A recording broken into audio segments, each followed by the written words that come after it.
As a teenager, I was diagnosed with ADHD. I was prescribed Adderall as a band-aid to the actual problems that I was experiencing. A year later, I was diagnosed with depression and prescribed more medication. This compartmentalized approach reduced me to simply a label, reduced me to simply someone who experiences anxiety or depression and is reliant on medication. It didn't allow me to understand the life circumstances that led me to these points, and as a result, didn't allow me to address mental health from a holistic approach, and didn't allow me to systematically break down how I could improve. In order to propose this motion, it is important to understand what the framing of it is. And we're talking about this idea that the inherent characteristics of each model should be what we talk about, the characteristics as opposed to the actual implementation. We, as the House, have the veto power to say it's probably going to be implemented relatively nicely, and we should have a debate about the characteristics themselves.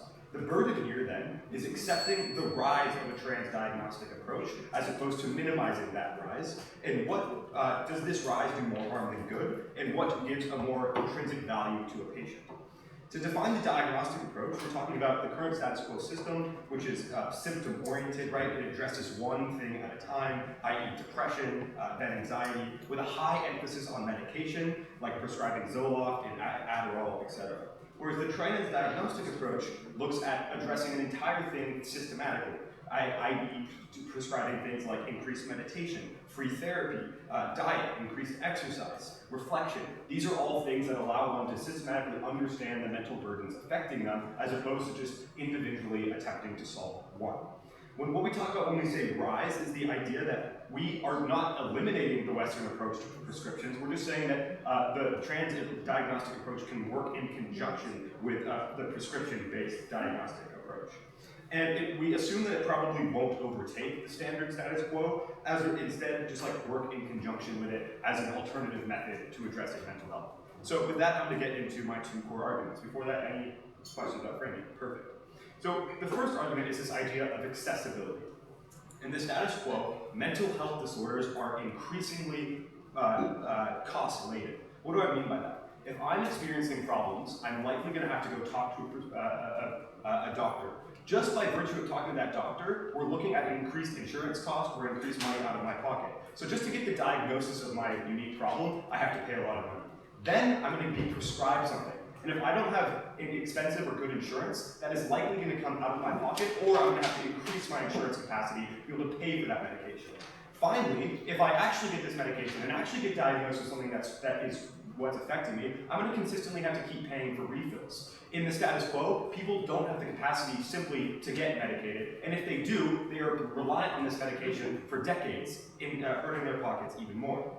More specifically, they have a time and place. We think these medications work in certain instances, and we shouldn't just say, like, throw them out altogether, but this over-medication is what is the cost-laden effect to people suffering from mental health issues.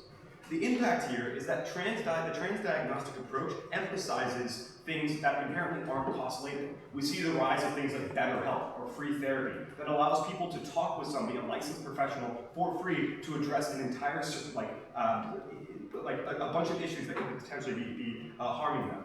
These therapists oftentimes prescribe free treatments like medication, like exercise, like diet reform. These are things that can inherently help somebody achieve the mental health goals that they're looking for. If those don't work, they can look to things like self-reflection or going onto free forums like Instagram and Teledoc or blog posts that allow them to understand what sort of things they should be looking at intrinsically and internally to identify what could potentially be harming them. An example here would be this holistic medicine and approach systematically helps us understand what could potentially be hurting us. The second idea here, I think it's important to articulate how, in the current status quo, big pharma profits and perpetuates mental health disorders. What do I mean by that? Is accessibility runs directly counter to what big pharma is perpetuating. Things like super PACs or insurance monopolies. These insurance companies literally are telling telling doctors what they can and cannot prescribe, looking to receive some profit maximization off of it. As a result, patients are literally laden to only what the insurance company wants them to buy, and therefore put in this increasingly perpetual cycle of losing money as a result of potentially a false diagnosis. So the insurance companies are profiting and perpetuating this issue. Before I get into the second argument, go ahead. Why free therapy will ever work in this game most of the time is operated by voluntary, but if you have failed to argue that, we have the fear to say that certain level of free service for public hospital also exists.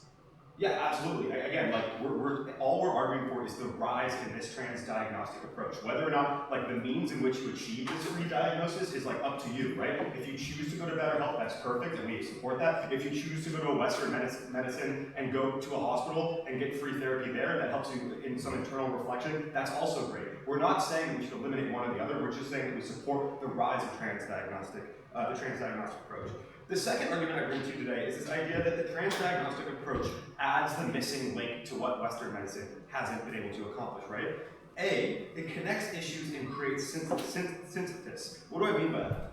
It reduces the emotional deregulation that occurs when you are prescribed something. It helps one understand what can and should be fixed, as opposed to being reliant on a simple medication because it makes you potentially feel happier.